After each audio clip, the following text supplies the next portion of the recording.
Hello, everyone. My name is Tanisha, and we are the facilities branch. Today's webinar, number 7, is LPC orientation and other key updates, and a focus on the memo 56 that I sent out 2 weeks ago. So John is going to be our presenter today. John, take it away. Thanks, Tanisha.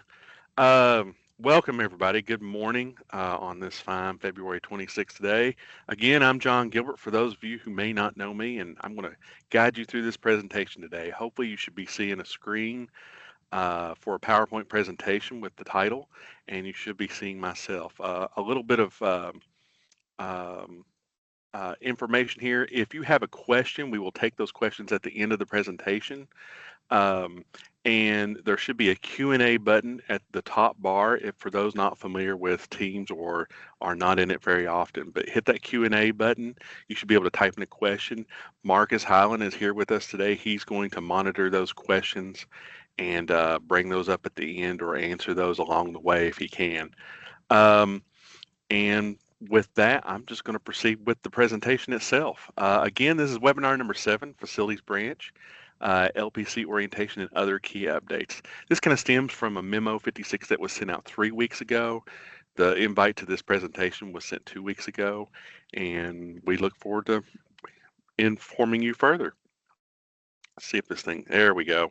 So this presentation, of course, introductions, which we've just gone through, and I will touch on for anybody who's new, because you never know who starts, a basic structure of who we are and who, is in the division, if you will. I'm going to touch on memoranda. Our audience has expanded a bit recently, so more people will be getting things called memoranda or memorandum in the upcoming months and years. We've been doing them for quite a while, but our audience today was not the same audience we had when we started this many years ago. I'm going to touch on the actual regulation, just one slide that kind of touches on why we sent out this memo. Key component of being the orientation components and how we're changing and shifting what we do. There's one definition on that I'm going to touch on. I'm going to spend most of my time on memorandum 56 and specifically the orientation requirements for assessment and for orientation presentation. So most of my slides will be related to that. At the very end, and we should have time, I don't want to take a full hour of everybody's time today. We will touch on other updates. I have one slide on some informative things related to facilities branch and should be of interest to the districts. After that, Marcus will get on here and go over the Q&As that people might be providing us along the way. So with that, this particular presentation, like all the previous ones, is being recorded, and you will be able to have access to it on our website. KDE is soon to go through some, I think, adjustments on our website. But for now, what you see on the screen currently is how you get to our website. You go through District School Support, click on Facilities, and that on the left-hand side of your screen, you have a menu that you could select. For this particular thing, you can click on Facilities Branch Live Events Trainings, and this will be the most recent one. We kind of do them in chronological order, so it should be at the top of the screen as you kind of move forward. I'll refer to this page a couple more times in this presentation as well for some other key items as we move forward. Introductions. Tanisha and I are not the only ones around here. For anybody who is new to us, we are under the Division of District Support. Our Division Director is Jay Ritter. Again, our Assistant Division Director who's over facilities is Marshall Smith. We currently have a vacant position with the branch manager. Greg Dunbar did that for 15, 16 years, I think. He retired at the end of last year. Marshall is stepping in on the interim until a branch manager is selected. Of course, our 4 project managers, Gary Lease, Teresa Hester, Marcus Highland, and myself. And then, of course, the glue that keeps us all together is Tanisha, who's our administrative and resource assistants. So, memoranda. I just want to take a brief moment. Some of you who got this 3 weeks ago may have never seen this come through before, or you may have received it in commissioner's correspondence. We've expanded our audience. We've been given permissions to expand our audience. Originally, when we did memoranda, it was simply issued to our vendors, architects, engineers, and the like, and then became facility directors. However, not every district has a facility director. You're required to have what we call the big three, if you will, your superintendent, your finance officer, and your DPP. But the facilities position is always fluctuating. The responsibility of who does that varies. So the communications for this memorandum, we've kind of gotten the full expansion now of who receives this information. It is highly likely that the appropriate people have received this. Your finance officer, your superintendents, designated facility directors, if it's not one of those two, and our architects, our facilitators, engineers, and we do have a couple of attorneys in there, if you will, that have access to fact packet and the like that might be on these mailers and others. So, memoranda is typically issued on behalf of the district facilities branch. It's to formally alert districts and consultants about the adjustments or processes to documents that we oversee, in particular regarding compliance when it comes to regulations or statutes or a process about how we do things. Today's memorandum about 56 is about the process for the orientation. We want to be more in compliance, if you will, and to try to communicate better to our districts through updating how we do the orientation process. You've probably heard us say we've had a two-part process forever, that we're going to update that. Well, we have updated that the last several months, and we're making this more of a permanent adjustment that I'll explain through today. This process did begin, like I kind of mentioned, around 2009. That's why this is number 56, if you will. So if you've not seen old ones, uh, that they are available on our website. Recent history, like I just explained, has expanded to more school district officials included in these circulations, and facilitators as well. Um, Memos address a broad range of topics that we address, because we have a broad range of things that we do, and you know, planning, design, capital construction, assessment, real property. It may be a whole host of things. You can find these, and you just saw this screen a little bit earlier, right directly under Facilities Branch Live Events, where you can find this very training. Immediately under that is Facilities Memos. All memos are on our website currently, 1 through 58. I know that sounds overwhelming. A lot of them don't apply anymore. But numerically speaking, if we leave some of those out, you're going to be asking the question, where's number 4? Where's number 8? So we kind of keep all of those on there. And some part of it's historical. If you have an older project you're having some legal issues on or matters, you might want to go back and see, well, what was some of the policy or changes that may have been derived that tried to clarify things in contracts or regulations and the like. So we do have a total of 58 memoranda on the website. 57 of those have officially been released. One was drafted but not official, but it's still on there to kind of keep the numerical order for your information. It does say draft on those. 24 of those, we try to go through these each year, have expired. And in the language of the actual file, it will give a date that it was issued, the number of the memo, and it always also says if it's expired or if it's draft. And it doesn't say expired or draft, assume that it's still considered an active memo about how we kind of do or address things for a given item. And again, we periodically look through those, so those numbers may change. The current format was adjusted at around Memo 51. So instead of, we used to call them architect memos, now they're just called memos from KDE memoranda, if you will. This is one is recently released 3 weeks ago. Like I said, we had three kind of in the hopper, if you will, and 57 and 58 were released prior to 56. So you can read all those on our website. I just want to give an update, especially if we have newer audience members and the expanse of who we can communicate with. I just wanted to make you all aware of this. A number of you may have already been aware, but I just kind of wanted to allow the full audience that opportunity to kind of know that kind of information. They don't come out all the time. Sometimes we get 0 to maybe 4 in a given year might come out when it comes to that. Let me touch on the regulation for a moment, where kind of the root of where this memo kind of comes from, and that is through the definition. There's a couple of other places in what's called the planning manual in 4180, the regulation, But the most concise place to see this is in the definition, and that's where it talks about the orientation meeting. It says it's the first meeting of the local planning committee held after the architectural and engineering analysis is complete, and the meeting shall be conducted by KDE staff to lay out the procedures and processes for the LPC and to discuss research developed by KDE staff and to outline the roles and responsibilities of those involved in the DFP development. The old way that a lot of you may be familiar with, or if you've gone through this process before, we had a two-part orientation setup. KDE presented this in a video format. The big shift is that we're going to mostly virtually. We could be in person on occasion, but that will be rare. We are going to present this as your project manager present the actual orientation at the beginning of your meetings. That's pretty much in a nutshell. We're going to do it, but we have to have the assessments to be complete before we can proceed with doing that. So let's get on to the actual memo itself. You should have received what looked like this. I'm not going to read this word for word. I don't even know if I'm going through all the details. It's about a page and a half long, and it goes over a lot of the details I go over today. But the memos look like what's on your screen right now. And this one was issued, like I said, February 3rd. And it has all the language that we're going to discuss today.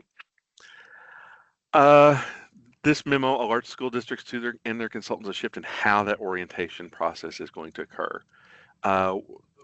We will have to require the assessments to be completed to send to us. I'm going to touch in a few slides from now what that kind of means.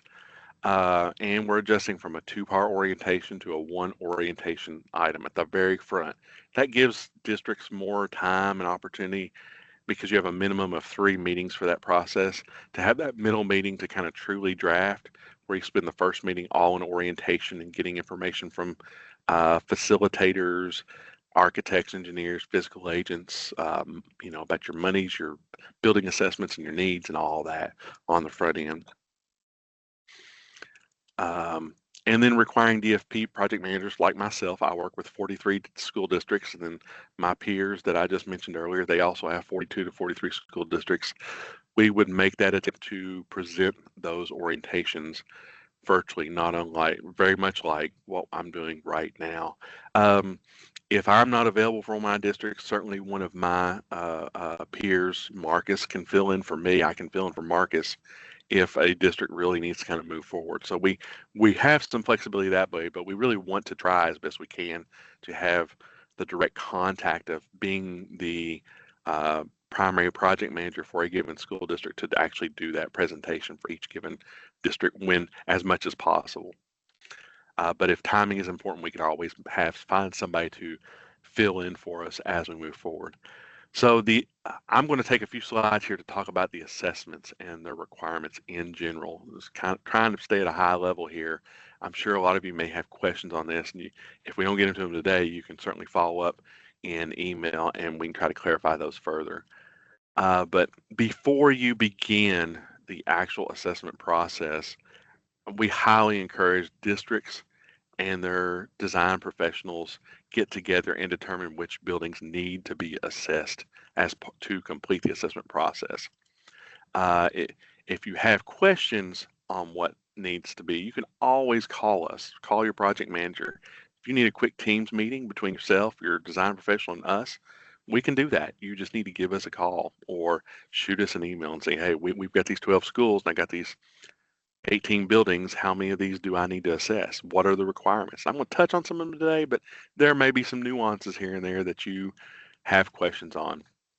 DFP assessments do require assessment through Asset Planner.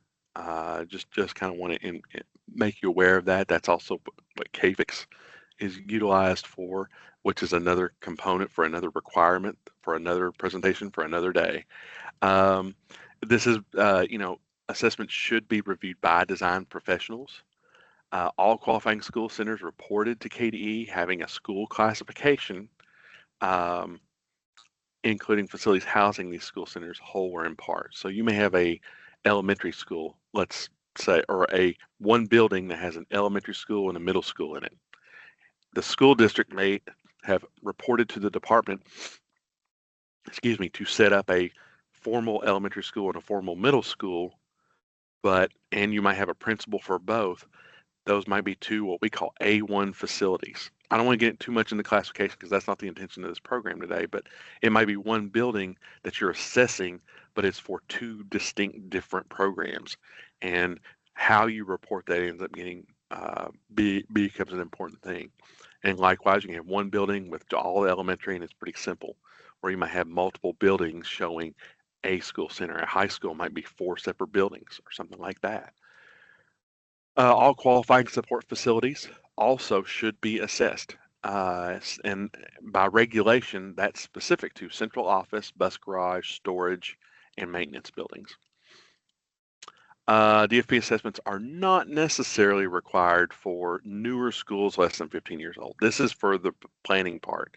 However, KFIX, regardless of age, does require assessments for all schools. That gets a little confusing at times, but at minimum, for those schools that are less than 15 years old, from a facility plan standpoint, we do need to know the capacity and to list the school center at the top of your plan. So you might not have the full audit assessment requirement for cost because you're not going to have it as a need on a DFP, but we do need the school center information for as it results for facility planning. Unclassified schools and facilities not qualifying to be on a DFP are not required. You might have a building that's solely dedicated to adult education. That is not in a school classification. It doesn't necessarily meet the requirements if it's exclusive to that particular use. Uh, I've had school districts have 21st century centers, if you will, and they've not necessarily been reported as anything but some complementary thing as part of a high school when it should have been maybe an A5 or a different type of school. So knowing what your schools are, knowing that they're properly classified, and communicating that to your assessor are very important things so that you can kind of get off on the right foot to make those assessments as you move forward. Support buildings not planning or qualifying to be on a DFP. If you have some outlying storage building or one of those small buildings that you may have gotten from Lowe's or somewhere that's anchored but far away from the building, we don't need every little nook and cranny. If it's not going to be on your facility plan, you have no intentions of putting it on your facility plan, we may not need that necessary information. So why would you want a consultant to kind of fill that information out for you if it's not intending to be on that? So be careful about that, but just know up front, your administrators will know that probably better than anybody, and they will need to report those things to the LPC saying, hey, we might have 20 buildings, but two of them we're not even going to contend with because they're not necessarily a school center. Um, you know, they wouldn't necessarily qualify for restricted funds or whatever the case may be. These things do happen. And of course, athletic facilities, while you can put them on through what's called HB6, popularly known as 678, HB 678 is currently 727. You can put athletic facilities on a facility plan, but there's no regulatory requirement. We don't review that information. We take the information for face value for what you put on a DFP and review it accordingly. And we have some guidelines about how you do that. This is not a facility plan presentation, so I'm not going to get into that kind of detail. But if you have those questions, we're certainly happy to take them. The orientation component of this, and I'm near the end of our presentation here, believe it or not. That was all about assessment and some of the key components about what we need and what you all need to understand to complete to get to us before we can create an orientation to present to a school district to start that first LPC meeting. Now I'm going to take a moment to talk about the KDE orientation process. Um, we will be KDE, your project managers, again, will be the ones doing the presentation. And we want this to be at the start of your first meeting to inform your LPC before they make decisions like who wants to be the chair and things like that. It may affect or impact people who want to do those particular roles. We will go through that a little bit of that information as we move forward.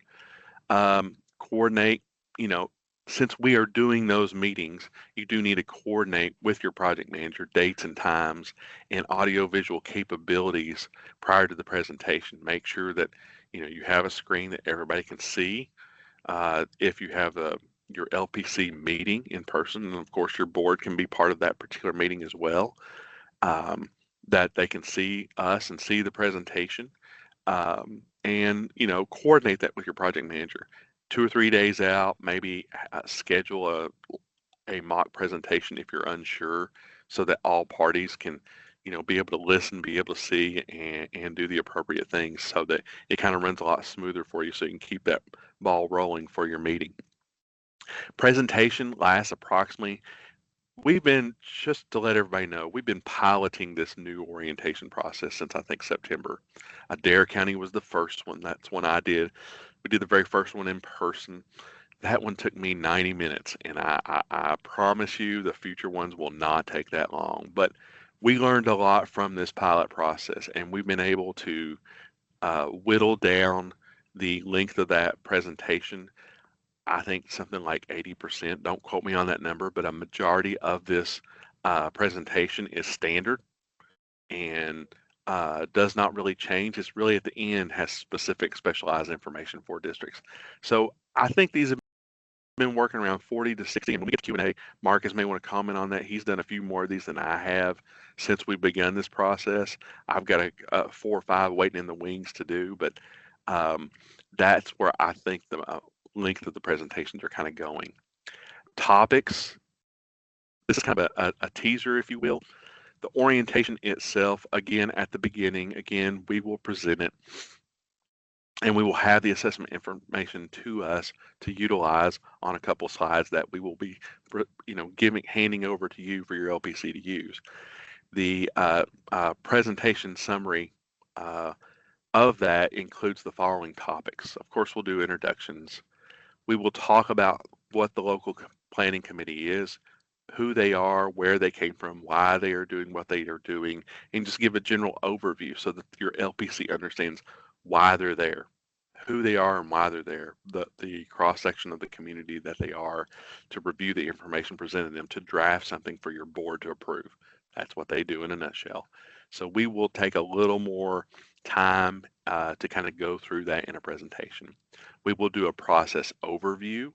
There's one slide that we kind of say, hey, the district's already done this. It's kind of a full circle kind of slide, and it talks about assessments and selecting an LPC, and that you have 3 basic meetings that your LPC will know, and kind of just goes in this kind of circular fashion about all the requirements that are kind of needed. And then, of course, we'll talk about a district facilities plan, what it is, information you need, the basics of what that is. In this, I kind of want to stress that we do talk about the format of the district facility plan. We're kind of fine tuning that, and I'm going to get to that here at the end of the presentation to try to have a more uniform sense about what that facilities plan looks like for all districts. We've had several variations of a facility plan. We're narrowing it back down and getting back to the basics of what was in the original um, regulation, the original facility plan, with just a few minor tweaks. We also have a section on existing conditions, get a little more in depth about assessment than what I have here today. And then we talk about, and these are the classic things, especially those who have gone through this process before, we give you enrollment data. This is district reported information to the Department of Education, but we give you a 30-year. We used to go back to 1990. Now it's a 30-year because the regulation has a 30-year length of, doing major renovations on a school. Ideally, you wait 30 years to do the next major renovation to it. So we do a 30-year enrollment. So we go back to 1995 through 2025 and show you the school enrollment that's been reported to us, and you'll see all those ups and downs. And we do demographic projections. Those are coming from the University of Louisville Data Center, where they take the U.S. Census. They recently um, released their updates for 2025 in that mid-range. You have your census in 2020 and 2030. About 2025, they make some periodic updates on their projections. We've recently updated that information and working towards utilizing that information. So if you have an orientation, if you've already had an orientation, you may have had the 2020. And in recent ones and going forward, it's going to be 2025 kind of moving forward in a lot of that, because they just recently released that information. Restricted funding streams. In the past, those who are familiar with this process, we used to have multiple slides on this. We're down to one slide on this because we are not, as facilities branch and architect design professionals, we are not your fiscal agent. We're not your finance officer, and we don't really want to get into the details. But we do talk about in that one slide what SFCC is in very basic terms, FSPK, capital outlay, and all the restricted funding streams as to why you're creating a DFP. We're going to basically send that back to you, the district, to explain what your bonding potentials are, which is where you'll want your fiscal agent to kind of chime in, and your finance officer, and what kind of resources you all have financially is more on the district and less on the facilities branch for that. But we do have one slide to just kind of touch base on that to move forward to kind of get the gears working, if you will, for your school districts. And then there's resources for your LPC. These are the district reported information that we kind of come back and say, hey, this is what it looks like. I don't have it here today, but that's part of the orientation. When we leave, you'll have this slide presentation and you'll have 4 or 5 slides that have district specific information that you can use that has the demographics and things I just talked about for drafting that DFP that your LPC can reference. And then, of course, that presentation will have final thoughts, which we kind of do a mini analysis of what that the enrollment and demographic information means to you. Are you declining? Are you increasing population, student enrollment, and the like? Are there any conflicts to that information? We try not to get into the weeds of it, but we do try to touch base on the information presented at face value. And then, of course, we take Q&A in that orientation as your project manager. If you have questions for us, of course, we'll take them before we just kind of leave, if you will, so y'all can continue the meeting from that point forward. That, in I guess, as concise a way as I can do it, it was orientation changes moving forward that are related to that Memo 56 that recently came out.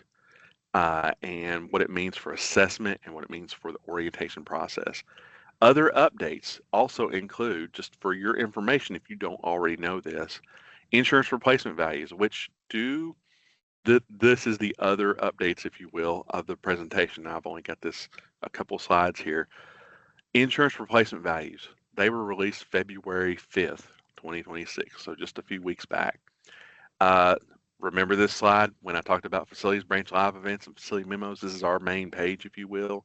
If you go all the way to the bottom of that left menu and you hit property insurance, you will be able to have access to those property insurance replacement costs. We updated those on February 5th. We occasionally get calls at the end of January, 1st of February. Those who work with the insurance components, and I'm talking to the district specifically here, that's where you will find those published costs that we update once a year.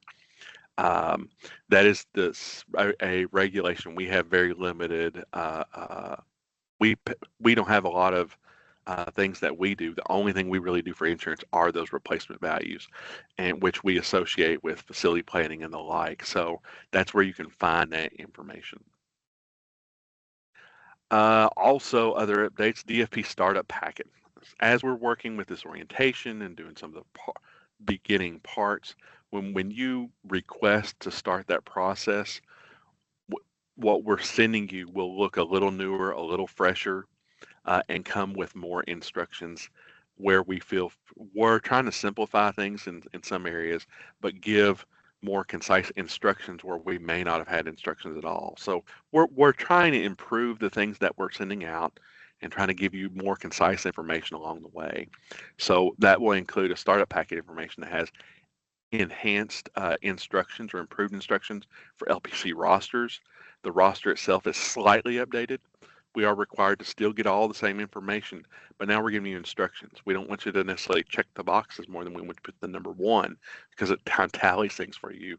And you can see that, and I'm not going to go through that detail right now, but that's part of that update, if you will. DFP checklist, we've also updated the checklist. It was quite dated in that there were KBE, the state board requirements are no longer there, especially with 678 and 727. We turn those around, and that's approved at the division level. So those things have turned around from a 60, 90, 120 day turnaround to a literally 3 to 5 day turnaround, when we get the final submittals on those things a lot faster. And some of that kind of information and other parts of the checklist, I hope, are improved and enhanced. When you get those or see those, if you have recommendations, please let us know.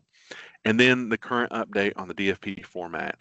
We are fine tuning that. We are near completion of that, but we will add that to our startup packet. And for our architects and design professionals, facilitators, and physical agents that kind of work on helping draft that, you may want to get this form from your district or talk to the project manager, and we will be happy to send you the updated version. We're not 100% complete on that, but we are fine tuning it. It will be more in the paragraph form. That's part of the original current regulation that's referenced in the planning manual. There's a few little tweaks to it for fact pack and some other details internally that we need to deal with for communication coordination purposes, but it's very similar to what that is. And with that, that's my presentation. I do want to, I guess, mention, and I don't remember if we mentioned this at the start, but we have a survey. Let us know how we're doing. If you like this presentation, if you didn't like this presentation, if there's stuff you would like to see more in the future, Tanisha will be sending that presentation or that survey out shortly, if not already. Let us know how we're doing. We really want to make this work for all of our constituents out there and try to make the information work as concisely as we can and efficiently as we can. So with that, I'm going to ask Marcus to kind of get on here. And do we have any questions? No, John, we don't have any that have come in. All right. I see a Christy Ward has raised a hand. Yeah. I don't know if she can speak in this format, but I don't know, Tanisha, does she need to put a question in or?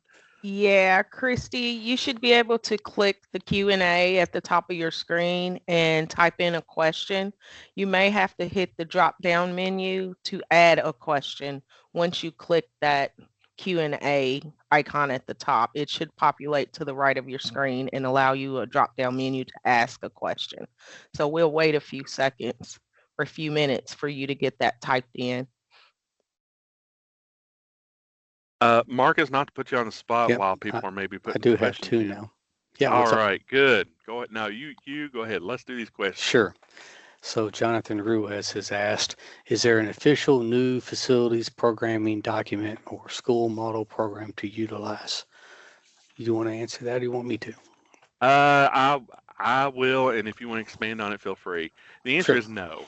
The current facility plan is embedded in regulation 702 KR 4180 for those who are maybe new to this conversation. We have a regulation that is active, and it has a planning manual that has been around for some time. It was extended and will still continue to be our current regulation. We did draft one. I know those who have been around for at least 6 years, or, 3 or more years, and in particular 3 to 6 years ago, you may have been part of a task force. You may have been a part of several meetings and committees that had gone over making improvements to the manual. A um, a regulation was drafted. It was submitted per 678 to LRC in September of 2023 or 24. I can't remember which. Apologize for that, but I think it was 2023 um, off the top of my head. So all 5 or 6 of our regulations at the time were updated. Uh, One has actually been forwarded through. That's kind of above our head, if you will, but they have been drafted. They have been sent as the legal act requested, but only one's been updated, and we hope that the others get updated, but I don't know what that will look like or when that will happen. It may be in the drafted forms that we've kind of talked about in meetings that I know, Jonathan, you sat in on 1 or 2 of those meetings a few years back, but it's currently sitting on the shelf. Whether that happens or a new version or something different happens, I don't know. I can't answer much beyond that. Marcus, you want to add to that? No, I don't think there's really much else. I mean, the facilities branch complied with kicking out a proposed change for, like John said, all of the regulations. None of them have been adopted except for the one. So it's sort of a wait and see. Hmm. So let me move on. I have 3 others that have come in. Back to Christy Ward. Her question is, how far in advance of your DFP deadline do you start this process? How far in advance of your deadline? Okay, now the deadline, I think I'm understanding this, and again, Marcus, chime in if Yep. you think I'm going down the wrong path here. Is your facility plan has a date, and that's usually your deadline. So if your facility plan is due, let's say June of 2026, and you're just starting today, you might be a little nervous. You've got 3 or 4 months to get something done to meet that date. Now, if you pass that date, the sky is not falling, the end of the world has not come. It is okay to get past certain dates. What I like to tell people is, look, there is one particular date that you really want to pay attention to as a school district, as a facilitator, or anyone advising a district, and that is June of the odd year. We theoretically, or at least when this started back in the 90s, at some point, you had half the state going one year, and then you had 2 years later the other half of the state doing the same thing. Over time, people have like gotten past dates or whatever, but we still have a vast majority of districts trying to meet that deadline of June of the odd year. A couple of you have kind of gotten off shift, and that's okay. But just to understand the importance of that date is by June 30th of the odd year is we wrap up and see, okay, these are the active facility plans that will help us write the report for district need and unmet need that is sent to the legislative body. That's the important date more than any other date that you really need to pay attention to, because you really want to show your true need today to meet that deadline. So if you have one due in June of 2026, it's not going to be the end of the world if you don't get it done August of 26. That's okay. You can take a breath. The date that you really want to pay attention to, if yours is due between now and June of 2027, is you really want to be done on or before that date. Now, you should meet the date of when your DFP is due. I'm not saying avoid it or ignore it by any means. You're going to be better served by us as we work with 171 school districts and over 1,500 school buildings and assessments and dozens of architects and facilitators and agents and the like to work with you to get these things done. If your dates are on those off seasons, you know, that helps us help you if you kind of maintain those timelines. If you push things to where everybody else is trying to get it, it makes it a lot harder for all people. So do pay attention to your date. Do try to meet it to the best of your ability. But if you're a month or two off and you're not in that June of the odd year, it'll be okay. We can work with you. Again, the sky will not fall, and we'll make things work to the best of our abilities, kind of moving forward as our part of that formula, if you will. Marcus, do you think I answered that question, or do you think I missed anything in that one?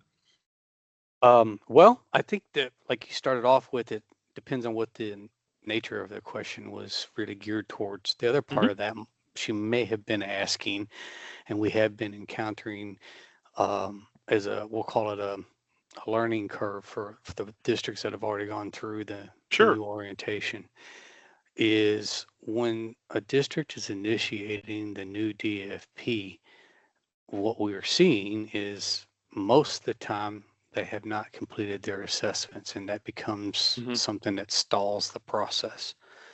So if the question was geared more towards how far in advance do we need to begin the process, then it really has to be reflected back on the district and consultation with a consultant. How Yeah. much time do we need to do the evaluation? Yeah, for the Uh, orientation component of it, and not the deadline. I got you. Yeah. right. So um, that can really uphold or have an effect on your timeline. So if someone's Sure. thinking they're going to do a DFP in 4 and 5 months and they haven't done anything in advance to ensure that the assessments are completed, it's probably not going to happen because what was gone over earlier is we're not going to create the orientation presentation for the first meeting until we've received the assessments. Yeah, and those assessments are important, for the orientation itself, not to get bogged down in too many details, but it's essential for us because by regulation in the planning manual, there's a thing called cost of delivery of services. It's one slide in the orientation presentation itself, and that slide talks about costs per child, and that's a whole other topic I don't want to get into because it's kind of beyond us in facilities branch. There's a whole other formula for that. There's a lot of superintendents listening to us now that probably know this better than we do. But it's a cost of delivery of services. But on that, when you see that particular slide, it shows all your school centers. It shows their school classification, and they should have one. It shows the enrollment, which would have been the last one that would be on the full enrollment, the 30-year thing I talked about earlier. And it shows the capacity. The capacities are a thing that we evaluate when you fill out the asset planner KFIX information by your design professionals and school district personnel that assist them in doing that. So we need to know your classrooms and your student enrollment to be able to complete all that information. So it's vitally important, if nothing else, to have space planner information and a floor plan Sure. for the orientation baseline information. The other part are called audits. And again, this really isn't for the purpose of what this presentation is, but audits assess the building and all the guts of the building, if you will, for any audience members that aren't really familiar with that. It's the true assessment of an existing condition of the building itself that you kind of walk through. That kind of creates certain cost related things that may or may not impact the review components depending on what your team decides they're going to use for cost to be listed on a facility plan. So it's important that those components get done because by the time we get a actual draft to review, we have to have all that information. We need to have all that information by orientation time, but we absolutely have to have it before we receive any draft to review, or we just, I mean, it makes it, I won't say impossible, but nearly impossible to really fully review without all that information. So it really needs to be done at orientation. And the planning manual tries to emphasize that. And of course, when the planning manual was written, we didn't have the KFIX asset planner, regardless of anyone's opinions of it, good or bad or right or wrong. We had old Excel spreadsheets that we used to utilize that some people that have been doing this for quite a while might remember. But I think since 17 or 19, we've been having this particular form and format. So we've been doing it for a while now. So next Sure. question, Marcus. Yeah, so the next one's more of a comment. It's from Randy Brookshire. It's no question, but thanks for the presentation and information, and want to thank him for that. Followed by Jason Stewart. Will the slides of this presentation be made available? Yes, they will be probably by the end of well, maybe as early as the end of this week. Like John was mentioned before, you'll go to our homepage. He's throwing it up on the screen, and you'll find Yeah. them over on the left-hand menu there. All of our presentations will be found there. Yeah, Anything you go extra, to, John? yeah, no, you just simply go to the Department of Education's website. Again, the department internally is working on updates. So graphically, this may change. I don't know how soon or how long from now, but, you know, across the board for the department, well, I'm not just talking facilities branch here. We have been recently alerted that we ourselves will be looking at ours. But as it stands today, this is what it looks like. And you go to the Department of Education, you hit district school support, facilities. At, once you hit facilities, all of our main items are on the left-hand side, and you select one of those. So if you want to know about construction, AIA contracts, our old regulation 4160 or the active regulation of 4170, you click on construction. If you want to go to the live events like this presentation today, you click on the third one down called Facilities Branch Live Events and Trainings. They're in chronological order with the most recent one being at the very top. And I think they go back to about 2020, 2021. So there's several there that you can kind of look at, and they have the topic in them, and they're broken down of the recording and then a separate file for just the PowerPoint itself. So if you just want to see the PowerPoint presentation and you don't want to hear me yapping the whole time, feel free to pick the PowerPoint presentation. Right. That's perfectly fine. And then facility memos, like we talked about. This particular presentation, we kind of thought it was important today because of the shift of how this process is working. Um, you can go to facility memos and get those kind of information and go from there. Next question. Yeah. Um, Another question from Jonathan Ruiz: which party is responsible for creating new audits or for new or existing facilities, districts or Amoresco? I guess I should keep asking. You want me to answer that, or do you want to? You can answer this one, Marcus. Sure. All right. So the default answer is it's all of the information should be, or always, districts have the ability to create this stuff themselves, much like with FactPack. They're in control of who the consultants are and what and when audits are created. Now, what happens is most people defer, and instead of the districts doing it, they reach out to Amoresco and request that they do it on their behalf. So I've always had a caveat to that question, which is, well, that's provided that the funding is in place for that to happen. So as long as KDE is paying for those services to, it's going to be available for you to continue to do that. We don't have an asset planner project manager for KFix at the moment either. So I don't have any updates with regards to if there are any anticipated changes to what we've done for the last 9 years. So the assumption is the status quo will be in place for the foreseeable future. So I know, Jonathan, you've been doing this pretty much from the get-go. So I hope that makes sense for all parties. If you, he didn't ask, but I'll say this: if you want Amoresco to create an audit or a survey, or to make changes, please go to the pull-down menu and create a support request so that it can be logged by Amoresco, and then they can assign the appropriate staff that's available to do it. I think in general, everybody tends to reach out to Paige either by phone or by email. That's just one person. So it's, if you can imagine, if everybody in the state was reaching out to one person at all times for everything, and in FactPack, i.e. Tanisha, she's sitting here too, it's really not something one person can manage all by themselves. That's why they have a whole team. That's why that resource is there. There's also a phone number that you can reach out to Amoresco's tech support for those things as well. Please use the support option in the tool menu. The next question. Marcus, Go ahead. Yeah, John.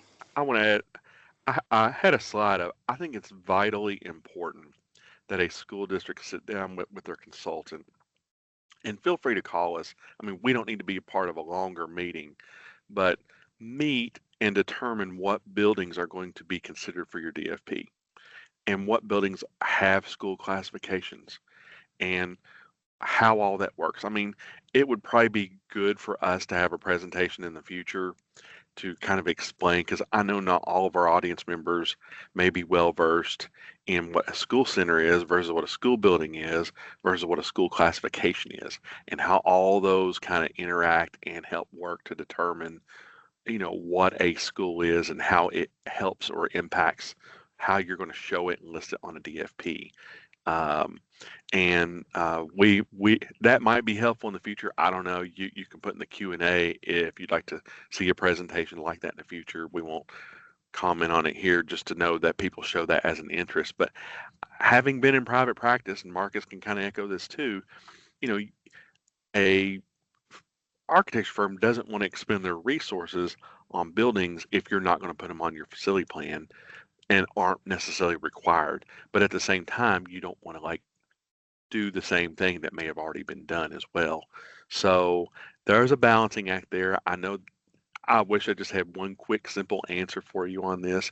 It's not super hard, but at the same time, it's the communication that I think is key for all parties to be on the same page as you begin that process.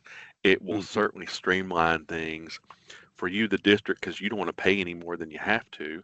And, firms out there don't want to spend any more resources on anything than they have to. They want to be good stewards of taxpayer dollars and efficient in what they do as well, and to give us end result information that works for all parties moving forward. Again, the example I gave a while ago is if you had a building I mean, this might not be a great example, but like if you had a building that was 100% all adult education, there's not a school classification for that. We wouldn't necessarily see that on a DFP. If it doesn't qualify to be a classified school, and for those who are familiar with it, A1s through A6s, C2s, which are like ATC, CTEs out there for tech schools and the like, but it's something the local district has kind of made up, but not necessarily, for good purposes at the local level, but might not be a standard classroom kind of setup. That needs to be communicated to all parties. Maybe you need to start reporting something and you thought it counted and maybe it didn't.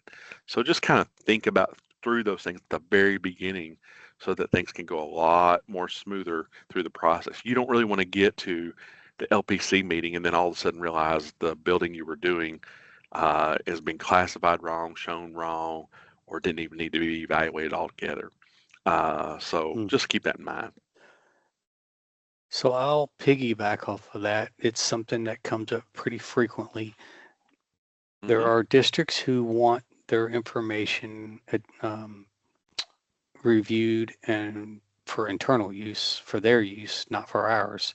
So we do have districts that take the energy and create, many building assessments in the tool for things that don't belong on a DFP, but they're having their assessments done for their use, and that's perfectly okay.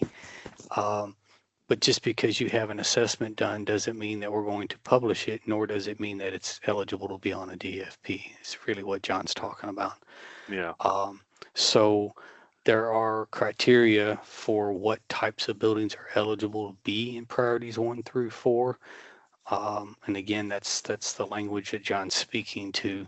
And just realize that the assessment tool, what Asset Planner is broader than those criteria for the planning manual. So we do see, pretty wide variety of what people put in there. But since this memo is geared up specifically toward assessments for a DFP, we have to narrow that conversation to those buildings that are eligible to be included on the DFP. All right. What other question we got, Marcus? Yep, can I say so? I have a follow-up question from Christy, and I've actually responded to this one in text. Are the enrollment/demographic trend information available for each district on the website, or is this developed at the time of the orientation presentation? And so my response on that was that information is created at the time that the orientation is created. That's a custom is really the answer to that. So depending on when the DFP occurs, depending on its relationship to the most recent school superintendent's annual report, meaning the data that we use to build that off of, those things change, and they often change in the middle of doing a DFP as well. So, but on the front end, we build those as a custom on each and every time. So we didn't go through the individual orientation, but there are a few, I think 4 slides that are unique to each district, and the rest of it's essentially a template. Yeah. So I hope that makes sense. That's not any different than it has always been. Those have always been custom prepared. I think the key thing that John was talking about earlier is we don't actually produce any of the enrollment information from the facilities branch. We just go get it. It's published information from the school. It's available on KDE's website. We grab it, we pull it into a template, plug and play, if you will. And then the projections are based off of the U of L data, U of L Kentucky Data Center projections. So you basically take a percentage increase based on census information, and you apply it to the historical information that's been most recently reported through the SARS report.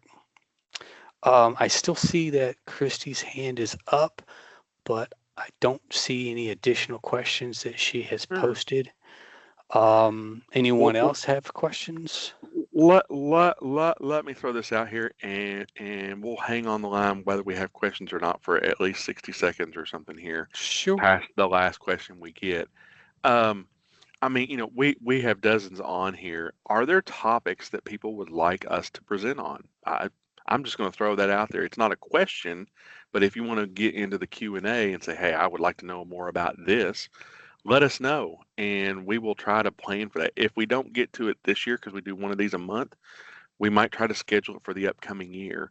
Our busy season. I mean, we're always doing facility plans all year long, but the busiest time that we'll have will be this time next year. So, we'll probably start working on more facility plan related stuff. I mean, I know today's was about that, of course, too, but, as you get to the start of next year. But are there topics? And again, remember, we go over construction, design, real property, facility planning, and, similar comparable things. Feel free to, call us, ask us, send in Sure. questions that, we won't go over those here, but if we have a list of things that people would like to see us present on that you may not have seen in a while, or maybe we've not done and you'd like to challenge us to do it, we'd be more than happy to consider it. Yeah. I do have a follow-up from Jonathan Ruiz to the question about who's responsible for creating audits for new or existing buildings. And I had responded while we were discussing it. It's in chat as well. His follow-up is that it sounds like consultants may need to start to consider training for creating audits in place of Amoresco. Well, the problem with that is uh, the owner is specifically who determines who has the administrative rights that are extended to a third party, much like with FactPack. So if someone wants to extend a particular privilege, that either has to come from the school district or somebody has to reach out to Amoresco and it's the same thing, by the way, in FactPack. So if someone wants to extend third-party privileges to a consultant in FactPack, they have to reach out, and they don't want to do it themselves. They have to reach out to Tanisha and do it in writing. So the processes between the software programs that we administer are the same. Everything starts with district control, and if the district doesn't know how, or they don't have the time, or they require assistance, whatever the reason might be, for the nature of a new audit or a new survey, the majority of the time they're done by or have been done by Amoresco. There have been, particularly in the last couple of months, a fair amount of people that have voiced concerns about the time it takes to get that turned around. So that's critical to the question about timing. To be completely fair, a lot of districts attempt to do a DFP on a short cycle. It starts with, well, what's the fastest I can do this? Well, that's usually going to cause you headaches in this type of a question. Well, how do I get this process started when it involves typically somebody else to help? And then there's a whole back and forth of exchange. Well, who are you granting? What kind of things are you granting? Is it a full audit? Is it a partial audit? Is it a comprehensive architectural and MEP? All of these things have to be fleshed out in order for it to happen. So we, unfortunately, don't have the ability to create them internally either. So, but what I'm sharing with you is sort of the same experiences that the design community experiences as well. And it does take a little bit of effort. It would be really helpful if districts would take a little more involvement in assigning audits and surveys, but it's a learning curve. You got to learn the tool. Sure. Um, And and and and let me wrap this up because we're getting to the end of our hour here, Marcus. Just to kind of be good stewards of time for those who are still on here, we recommend, just generally speaking, that you look at the two times you should really be updating things, be conscientious of them if they're already in the system, and that is at the completion of a project and at DFP time. If you consistently look at those two for updates, you should be keeping things relatively up to date in a general term, if you will. Um, we are at the end of our hour. I would like to thank everybody for participating today. Um, Marcus, do we have any questions we can answer quick? We'll give That's it. ourselves 60 seconds. All right. So with that, thank you everybody for coming and attending.